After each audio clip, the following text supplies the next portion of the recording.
Maintenant, à la revue de presse internationale avec vous, Hélène Fratt, bonjour.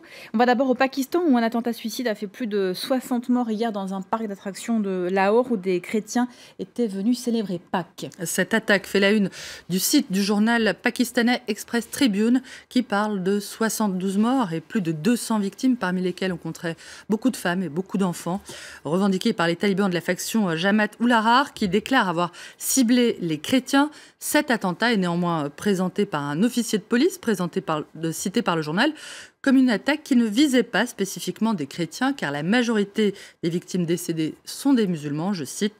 Une version mise à mal par Pakistan Today qui parle effectivement aussi de plus de 70 morts, mais dans la majorité chrétiens. Selon le journal, le Premier ministre Nawaz Sharif a déclaré que les victimes décédées hier à Lahore étaient ses enfants, ses frères, ses sœurs, je le cite, avant de promettre que cet attentat ne ferait que renforcer la volonté de son gouvernement de lutter contre le terrorisme.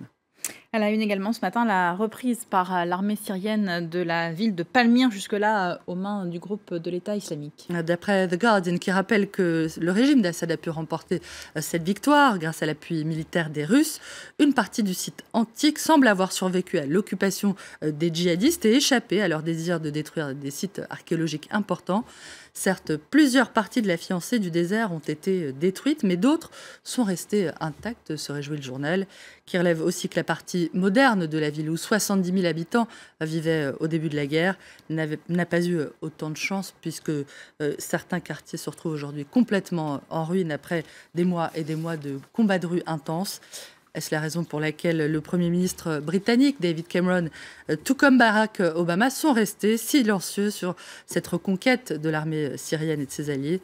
C'est la question du Independent qui voit plutôt dans la cause de ce silence le refus de saluer une victoire à laquelle ont largement contribué non seulement les Russes, mais aussi les Iraniens et les troupes du Hezbollah libanais.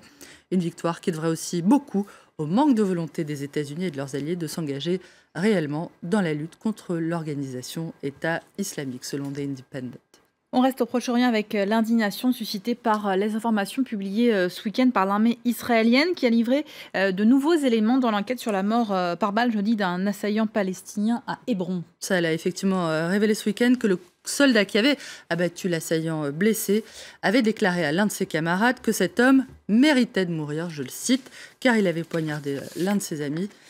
Une exécution sommaire en pleine journée sous l'œil des caméras, dénonce Haaretz, qui dit regretter la faiblesse du traitement médiatique de cette affaire par les médias étrangers en particulier, monopolisés par les attentats de Bruxelles et la situation en Syrie. Certains Israéliens se réjouiront peut-être de ce que le monde ait des affaires plus brûlantes à régler, mais il ferait bien de s'inquiéter de vivre dans un pays où la cruauté ne suscite même plus l'intérêt des médias, écrit le journal. Un monde qui n'est plus choqué par la cruauté des Israéliens envers les Palestiniens ne sera sans doute plus intéressé non plus le jour où les Palestiniens feront de même, prévient Haaretz. Indignation également en Belgique où des dizaines de supporters de clubs de foot ont perturbé des rassemblements qui avaient lieu hier à Bruxelles en hommage aux victimes des attentats. Slogan haineux et raciste, la place de la Bourse à Bruxelles, écrit La Libre Belgique, a été violée par des hordes de fascistes. Ils étaient venus pour protéger les Belges du terrorisme. Ils ont semé une autre terreur en déversant des torrents de haine, je cite. Pour le journal, deux éléments restent incompréhensibles. Comment ces supporters ont-ils pu arriver place de la Bourse, en plein Bruxelles? Comment se fait-il qu'ils n'aient pas été arrêtés plus tôt?